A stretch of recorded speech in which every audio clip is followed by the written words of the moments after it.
సమిష్టి నిర్ణయం జరుగుతుంది. I am not single person the top priority. నేను सबको लेके सबका साथ सबका विकास, यह हमारा सिद्धांत है. सबका साथ सबका विकास.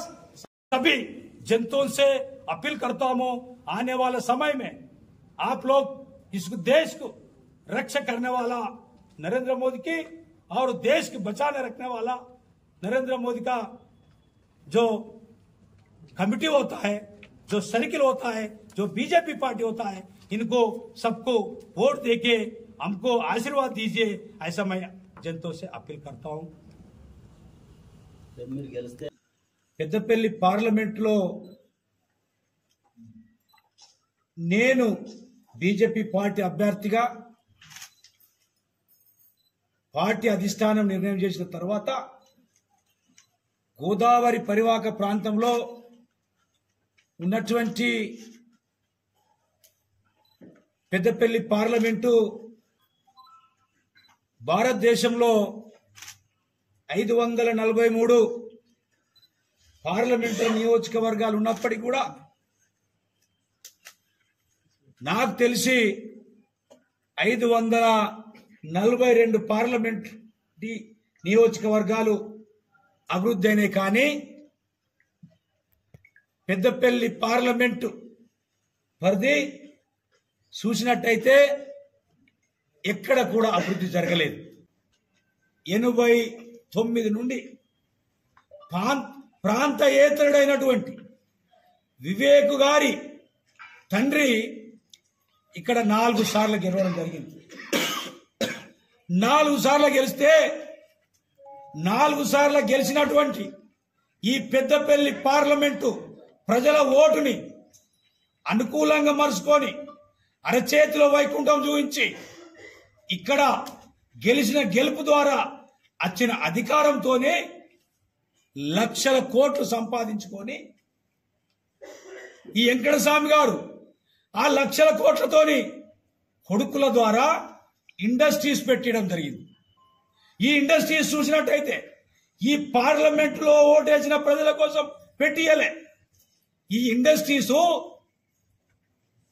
ప్రాంతేతరుడైనటువంటి వెంకటస్వామి, ప్రాంతేతరుడైనటువంటి వివేక్ కాబట్టి ప్రాంతాలకు దూరమైనటువంటి ఇతర రాష్ట్రాల్లో పెట్టిండు. కానీ డబ్బు ఎక్కడి నుంచి వచ్చింది? పెద్దపల్లి ప్రజలు ఓటేసి అధికారం ఇస్తే అధికారాన్ని దుర్యోగం చేసి ఆ డబ్బుని కొడుకుల ద్వారా ఇన్వెస్ట్మెంట్ చేయించి ఇవాళ లక్షల కోట్లు దోసుకొని ఈరోజు లక్షల కోట్లను దాచుకోవడానికి వాళ్ళకి అధికారం కోసం ప్రాంతేతరుడు ఈ యొక్క ప్రాంతానికి రాబోతున్నాడు.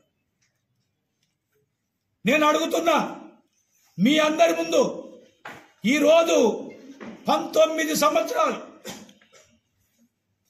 14 సంవత్సరాలు నీ తండ్రి 5 సంవత్సరాలు ఎంపీగా, నీ అన్న 5 సంవత్సరాలు ఎమ్మెల్యేగా, నీ అన్న అదే సమయంలో 5 సంవత్సరాలు మినిస్టర్గా ఈ ప్రాంతంలో ఉండి 195% నిరుపేదలుగా బ్రతుకుతున్నటువంటి ఈ పార్లమెంటు ప్రజలని నువ్వెక్కడ అభివృద్ధి చేసినావు? నువ్వు దోసుకున్నటువంటి ఇండస్ట్రీస్ డబ్బులని వేరే ఇండస్ట్రీస్ కట్టుకున్నావు, కానీ ఆ ఇండస్ట్రీస్ తీసుకొచ్చి ఇక్కడ కట్టలేదు. ఈ ప్రాంతానికి సంబంధించినటువంటి లోకల్లో నివసిస్తున్నటువంటి నిరుద్యోగులకు ఉద్యోగాలు ఇవ్వలేదు. అంటే నువ్వు సామాజిక దోపిడీ జరిగింది ఇక్కడ, రాజకీయ దోపిడీ జరిగింది ఇక్కడ. ఈ రాజకీయ దోపిడీ, ఈ సామాజిక దోపిడీ చేసినటువంటి వ్యక్తి వివేక్ వెంకటస్వామి కుటుంబం. వివేక్ ఉన్నంత కాలం ఈ ప్రాంతంలో సామాజిక న్యాయం జరగదు. మిత్రులారా, మీరు ఆలోచించండి.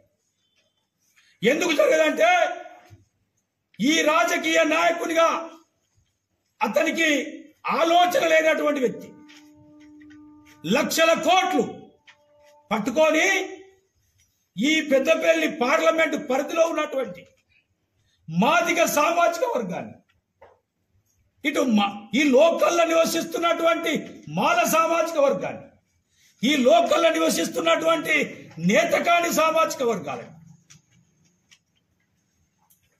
రాజకీయ దోపిడీ చేయడానికి, సామాజికంగా కొట్టేయడానికి లక్షల కోట్లు సూయిస్తూ సమయం మీద వచ్చి ఇవాళ నీ అన్న ఒక బెల్లం బెల్లి ఎమ్మెల్యే, నువ్వు చెన్నూరు ఎమ్మెల్యే, నీ కొడుకు ఎంపీ. 6 లక్షల మంది ఎస్సీలలో పుట్టినటువంటి ఈ ప్రాంతవాసులు లేరా? నేను అడుగుతున్నా. 25 సంవత్సరాల నుండి నీ మోసం వల్ల ఇక్కడ అన్ని వర్గాలకు అన్యాయం జరుగుతుంది, రాజకీయ దోపిడీ చేస్తున్నారు. కాబట్టి మిత్రులారా, ఈ లోకల్ గా ఉన్నటువంటి అన్ని వర్గాలకు అన్యాయం జరుగుతుంది. కాబట్టి ఎంత శక్తివంతమైనటువంటి ఆలోచన చేయాలంటే ఇక్కడ అణగారిన సామాజిక వర్గాలు ఒకటి కావాలి.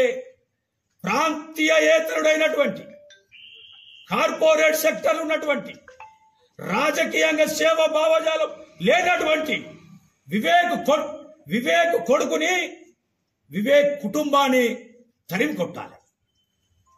బిడ్డా వెంకటస్వామి కొడుకైనటువంటి వివేక్ అవాకులు చవాకులు బంద్ చేసుకొని, నోరు మూసుకొని నీ కాంగ్రెస్ పార్టీ పేరు ఓట్లాడుకొని నువ్వు మైండ్ గేమ్ ఆడే ప్రయత్నం చేస్తే నీ మైండ్ బ్లాక్ చేసి నేను బట్టలిచి ఊడగొడతాం. కాబట్టి ఖబర్దార్ వివేక్, ఖబర్దార్ వినోద్.